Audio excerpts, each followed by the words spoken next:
Welcome to How You Livin', a transformative podcast featuring best-selling author, inspirational speaker, and minister, Dr. Rick Rigsby. And now, Dr. Rick.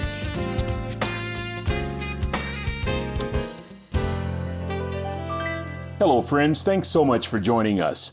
I want to discuss distractions, specifically how easily we're distracted today, and perhaps offer a few strategies that might help us deal with all these distractions.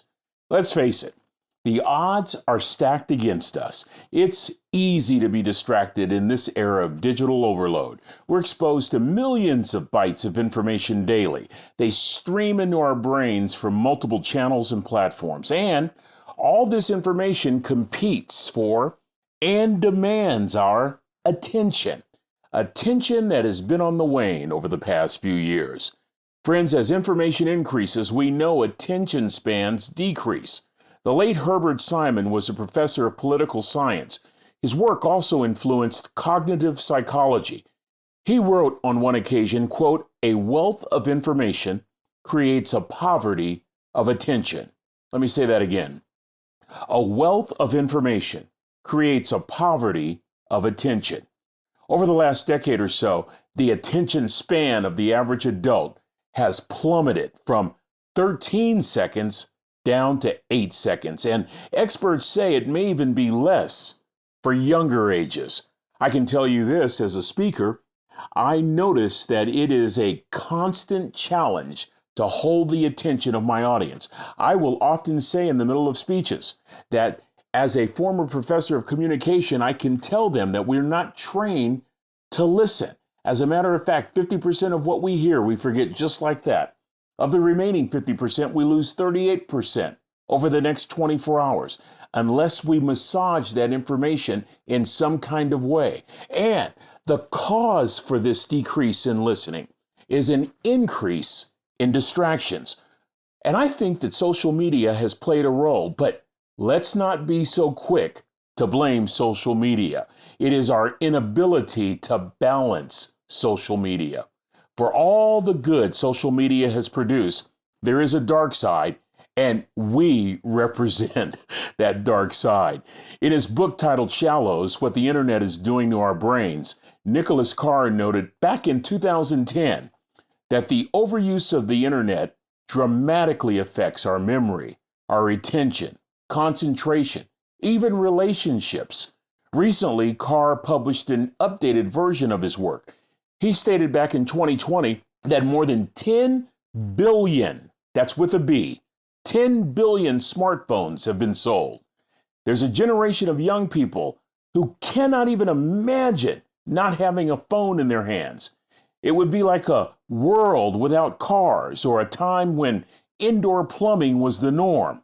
Carr cited a Nielsen media survey of media habits among adults who now look at some type of an electronic screen over 9 hours a day. Oh, baby.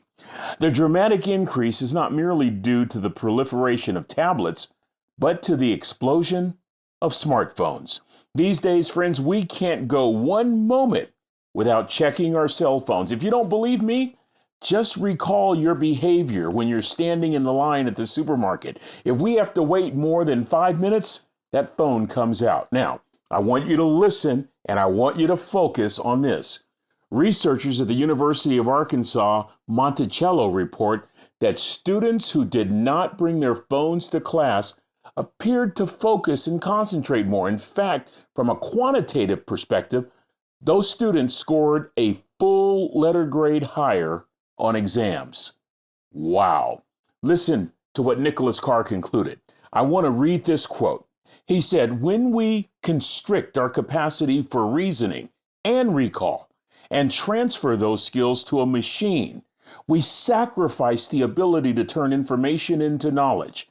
We get the data, but we lose the meaning. Barring a cultural course correction," Carr concludes, "that will be the internet's most enduring legacy," end quote.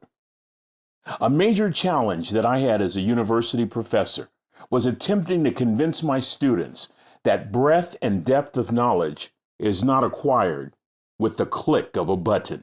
It's a hard sell in this age that is convinced that instant knowledge is analogous to cognitive retention and deep meaning. There is a cause and effect at play here. The cause, constant and rapid overload of information. The effect, massive attention deficit. The outcome, a society that is easily distracted.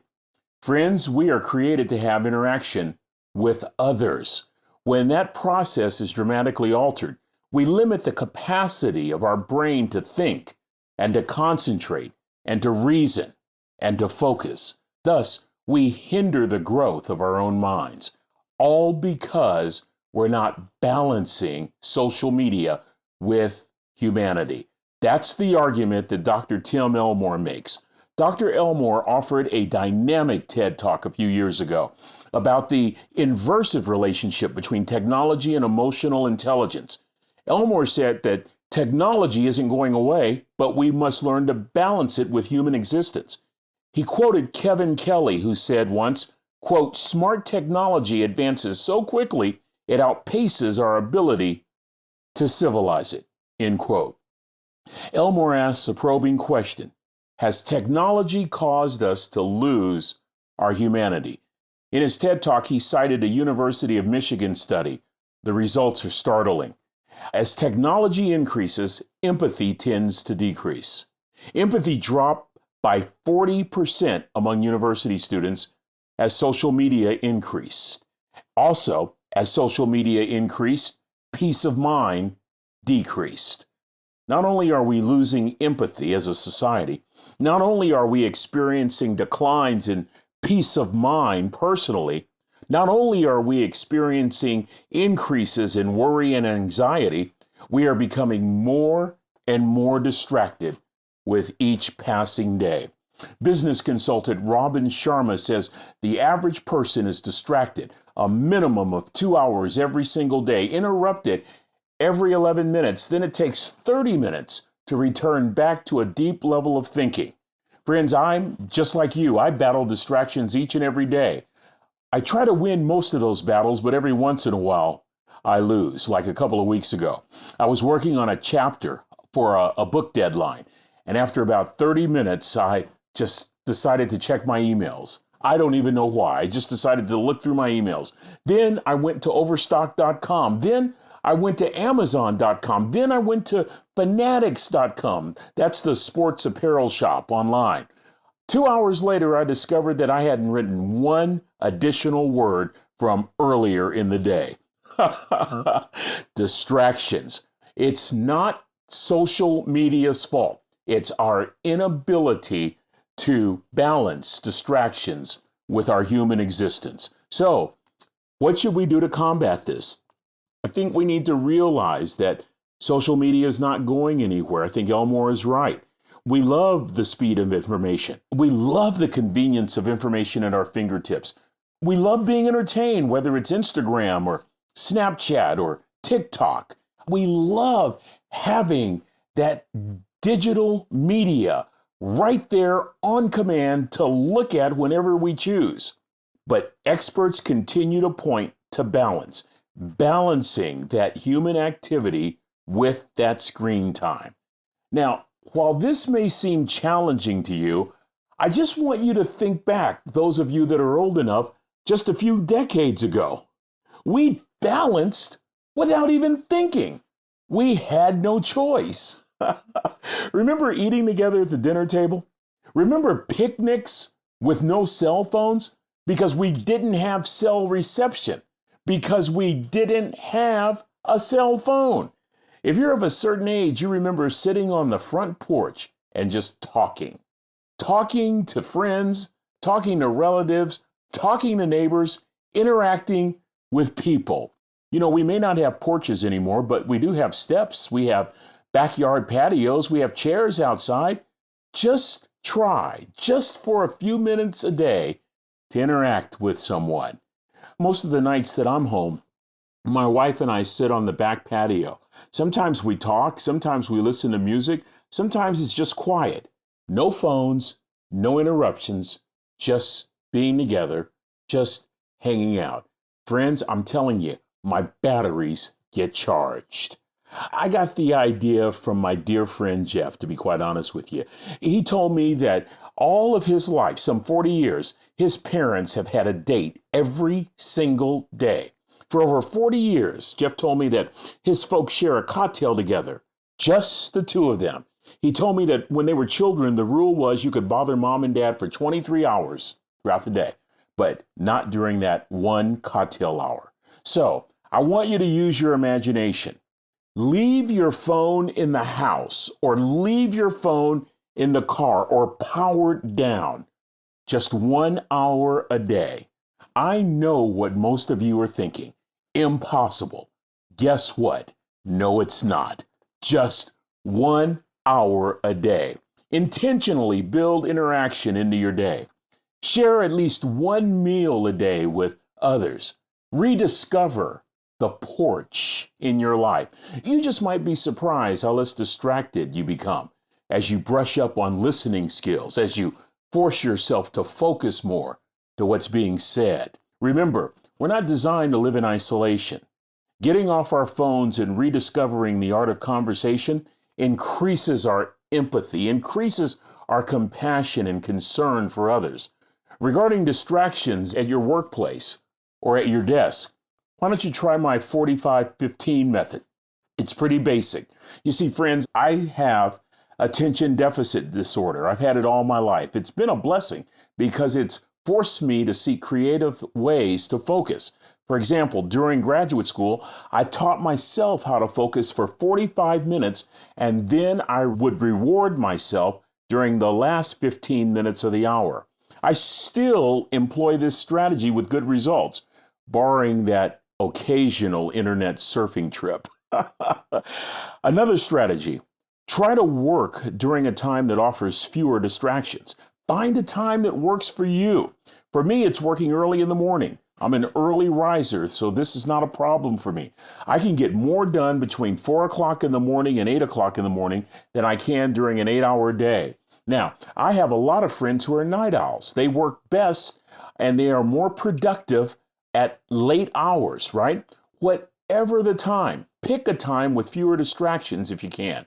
You'll just be amazed by how much more you will accomplish, by how more focused you will be. Here's the bottom line.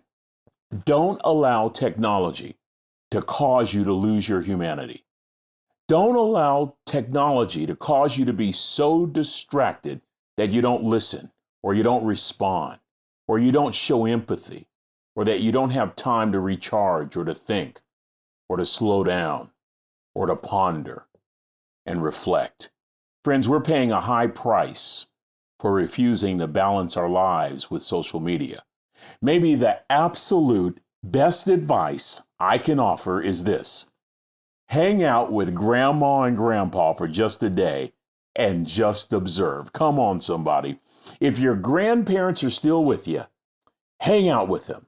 If your grandparents have passed on, find some folks from that earlier generation, that World War II generation. For me, it's my wife's parents. It's my in-laws. Grandma is in her 80s. Grandpa, as we affectionately call them, he's in his 90s. And when I hang out with them, I observe something very special. They're not in a hurry, ever. They're not stressed. They're not restless. They're relaxed. They're at peace. They enjoy conversation and they enjoy each other's company. And guess what? There is no cell phone in sight. And somehow, Grandma and Grandpa managed to stay current on all the things that are important. The best advice I can offer all of us, hang out with some folks in their 80s and 90s and just observe.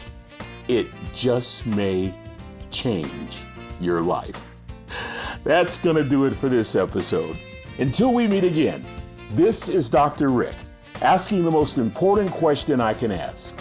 How you living? Are you ready to make an impact in your world right now? Do you want to stop existing and start living your best life right now? Dr. Rick wants to give you the first chapter of his best-selling book, Lessons from a third grade dropout, absolutely free. Just go to www.rickrigsby.com/free gift to get the print or audiobook right now. This is thepodcastfactory.com.